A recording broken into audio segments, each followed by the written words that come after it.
Bonjour à tous. Cette semaine, il y a deux événements majeurs qui devraient nous inspirer et comprendre un certain nombre de propositions que Leader fait, que je fais depuis un certain temps déjà. La première chose, c'est l'arrestation du président d'un conseil régional en Côte d'Ivoire, au prétexte qu'il était détenteur d'armes. Parce que le président de la République n'est pas au courant. Parce que quand lui est au courant, alors on dit qu'il s'agit d'un entreposage d'armes. Dans tous les deux cas, les preuves sont apportées de façon peu convaincante. Le procureur s'est exprimé là-dessus de façon encore moins convaincante, mais le fait est que les gens sont en prison. Deuxièmement, c'est le Premier ministre qui menace au nom du président de la République un directeur de publication d'un journal qui, dit-il, écrirait des choses désagréables sur lui. On voit un gouvernement qui a un pouvoir administratif mais qui finit par fusionner avec le pouvoir judiciaire. C'est dangereux. L'administration et la justice doivent être séparées. Si ça se mélange, c'est dangereux. On voit un pouvoir exécutif avec plein de pouvoirs, sans aucune contrepartie en face, avec une assemblée qui est complètement dominée. On voit une constitution écrite qui n'est respectée que selon la carte. On voit des institutions de la République qui n'ont aucun pouvoir en réalité, sauf celui dicté par le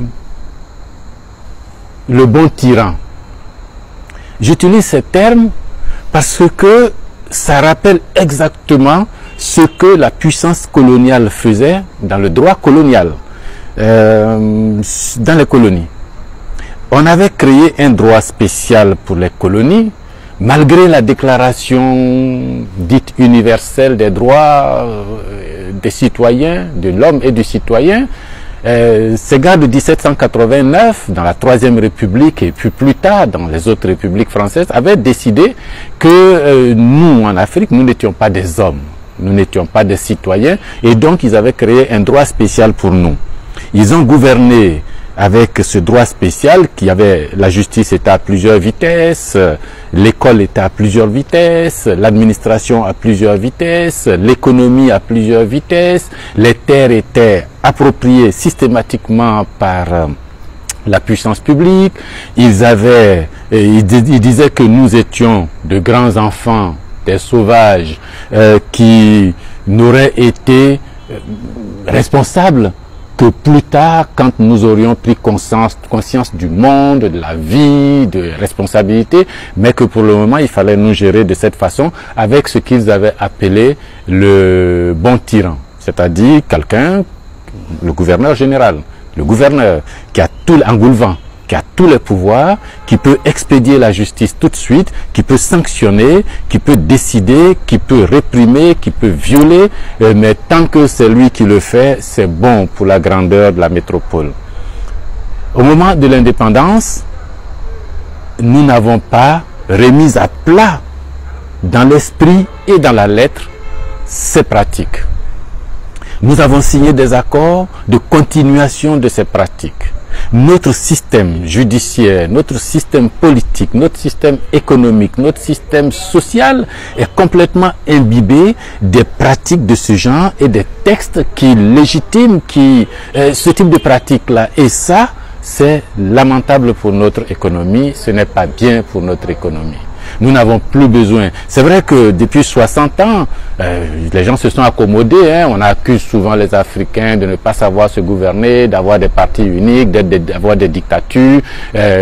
Mais tous les clivages de la période coloniale qu'il y avait entre les Blancs et les Noirs ont laissé la place et nous les avons remplacés par des clivages entre les ethnies, entre les régions, entre les religions chez nous. Mon propos, c'est de dire que nous devons rompre complètement avec cet héritage. Je dis bien, dans la lettre et dans l'esprit. Il y a plein de textes que nous avons ici. du droit colonial que nous avons encore. Il faut dénoncer tous ces textes, il faut abroger ces textes, il faut modifier ces lois, d'abord dans les textes, et puis ensuite dans la pratique, il faut changer complètement notre façon de faire, sanctionner ceux qui ne veulent pas appliquer les règles de droit telles qu'un État moderne devrait le faire. C'est le propos d'aujourd'hui, l'abrogation de dizaines et de dizaines de lois. J'ai applaudi dernièrement quand j'ai vu le président Kagame du Rwanda dénoncer et s'engager à modifier 1 millier de lois issues de la période coloniale. C'est énorme pour le Rwanda, 1000 lois qui définissaient tout, et puis ils étaient là-dedans depuis. Le colon est parti et eux continuaient de persévérer le système colonial. C'est ce que nous faisons ici. Et regardez par exemple le foncier. Le colon est arrivé, il s'est approprié toutes les terres de Côte d'Ivoire.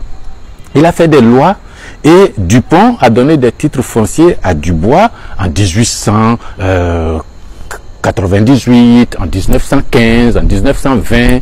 Et puis nous, à l'indépendance, au lieu de reconnaître que Dupont et Dubois sont des usurpateurs du patrimoine de nos parents, on a reconduit, et aujourd'hui, nous sommes obligés de reconnaître ces titres fonciers que l'État de Côte d'Ivoire reconnaît, et ça crée énormément de problèmes partout en Côte d'Ivoire.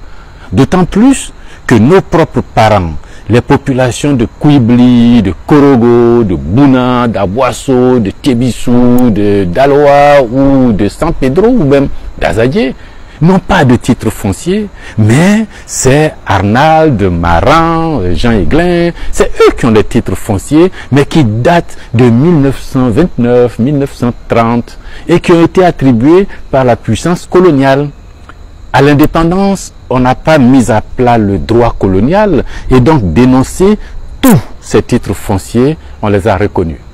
À partir de ce moment-là, on a exproprié de fait toutes les populations ivoiriennes de la propriété de la terre.